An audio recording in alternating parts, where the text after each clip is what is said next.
नमस्कार। दिन भर के बिहार और देश की राजनीति हलचल में आपका स्वागत है। मैं हूं आपके साथ साहिन। तो चलिए करते हैं बुलेटिन का आगाज। केंद्रीय मंत्री राजीव रंजन सिंह उर्फ ललन सिंह ने समाजवादी पार्टी के प्रमुख अखिलेश यादव पर तीखा प्रहार किया है। शनिवार को पटना में आयोजित एक कार्यक्रम में ललन ने कहा कि अखिलेश ने अपने दिवंगत पिता मुलायम सिंह यादव की विरासत को भुला दिया है।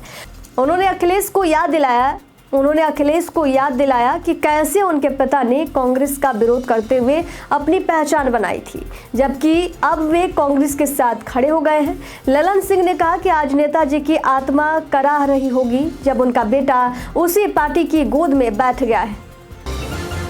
राष्ट्रवादी कांग्रेस पार्टी के नेता और महाराष्ट्र के पूर्व मंत्री बाबा सिद्दीकी की हत्या पर राजनीतिक प्रतिक्रियाएं आनी शुरू हो गई है। वहीं पूर्व केंद्रीय मंत्री शहनवाज हुसैन ने कहा कि बाबा सिद्दीकी की हत्या बहुत दुखद है। वे एक वरिष्ठ नेता थे और एनडीए में थे। बांद्रा इलाके में उनका बहुत बड़ा नाम था। वे बिहार के रहने वाले थे। आगे उन्होंने कहा कि बाबा सिद्दीकी ने मुंबई में उन्होंने बहुत बड़ा नाम दिया था। 2 आरोपियों को पकड़ लिया गया है, एक फरार है। शिवसेना बीजेपी के राज में कोई भी हत्या करके बच नहीं सकता।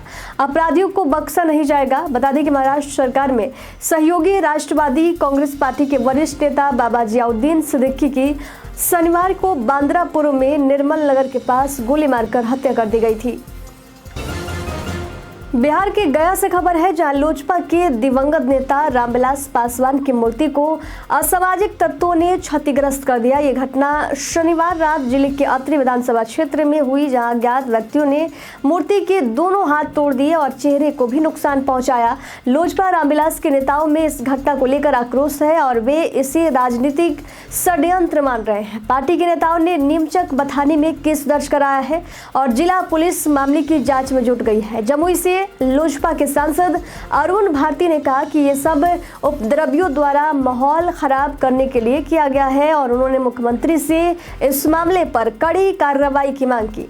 वही एसएसपी आशीष भारती ने बताया कि मूर्ति को मरम्मत करा दिया गया है और पुलिस आवश्यक जांच कर रही है।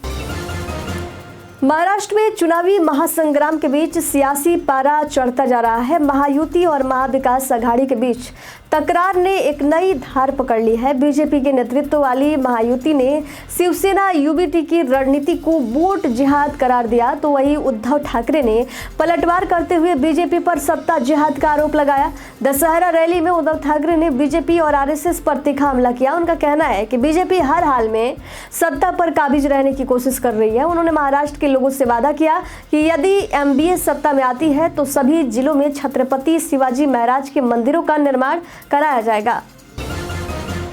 एनसीपी नेता और महाराष्ट्र सरकार में मंत्री रह चुके बाबा सिद्दीकी की हत्या पर राहुल गांधी ने गहरा शोक व्यक्त करते हुए कहा कि कानून व्यवस्था को लेकर महाराष्ट्र सरकार को घेरते हुए राहुल गांधी ने एक्स पर लिखा कि बाबा सिद्दीकी का निधन चौंकाने वाला और दुखद है। इस कठिन समय में मेरी संवेदनाएं उनके परिवार के साथ है। ये भयावह घटना महाराष्ट्र में कानून व्यवस्था की पूरी तरह ध्वस्त स्थिति को उजागर करती है।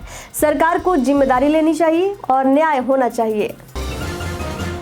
हाल के दिनों में कुछ राजनीतिक घटनाक्रम पर ध्यान दीजिए तो 4 बातें बेहद कंफ्यूज कर रही हैं। पहला, अखिलेश यादव ने लोकनायक जयप्रकाश नारायण का नाम लेकर बिहार के मुख्यमंत्री नीतीश कुमार से केंद्र की एनडीए सरकार से समर्थन वापस लेने का आग्रह किया। वहीं इससे पहले तेलंगाना के मुख्यमंत्री रेवंत रेड्डी ने राज्य में आरक्षण में आनुपातिक प्रतिनिधित्व देने के लिए जाति जनगणना कराने की बात कही है। वहीं इन दोनों घटनाक्रम से पहले देखें तो नीतीश कुमार के लिए भारत रत्न की मांग की आवाज बिहार के कुछ नेताओं ने उठाई है।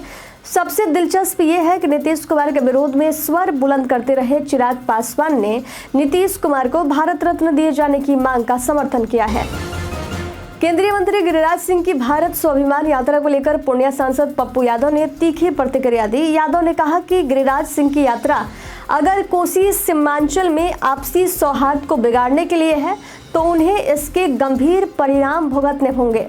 उन्होंने मुख्यमंत्री नीतीश कुमार से अपील की कि वे इस नफरत फैलाने वाली यात्रा पर रोक लगाएं। पप्पू यादव का कहना है कि यदि गिरिराज सिंह विकास के लिए यात्रा करना चाहते हैं तो उन्हें बाढ़ की समस्याओं और इलाकों के विकास पर ध्यान केंद्रित करना चाहिए।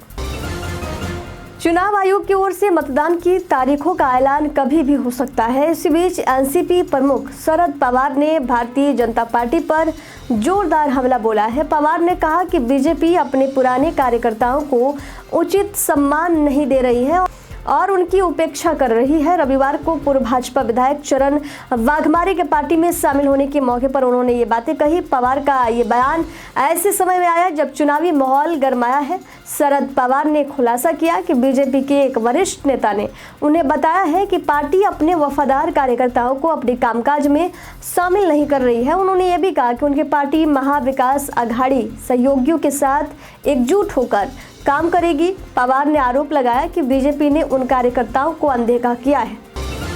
महाराष्ट्र में राष्ट्रवादी कांग्रेस पार्टी एनसीपी के वरिष्ठ नेता बाबा जियाउद्दीन सिद्दीकी की हत्या ने सियासी हलचल मचा दी है।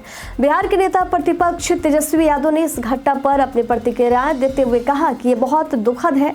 उन्होंने सिद्दीकी के परिवार के प्रति अपनी संवेदनाएं प्रकट की और कहा कि हाल ही में जब वे मुंबई गए थे तब उन्होंने बाबा सिद्दीकी और उनके बेटे से मुलाकात की थी। तेजस्वी यादव ने कहा कि आश्चर्य की बात है कि मुंबई जैसे शहर में, खासकर बांद्रा के इलाके में ऐसी घटना हो सकती है। इससे ये साफ होता है कि कोई भी सुरक्षित नहीं है। उन्होंने आगे कहा कि बाबा सिद्दीकी बिहार के गोपालगंज के रहने वाले थे और हत्यारों का मनोबल बढ़ता जा रहा है। ऐसे में राज्य सरकार को कानून व्यवस्था पर ध्यान देना चाहिए।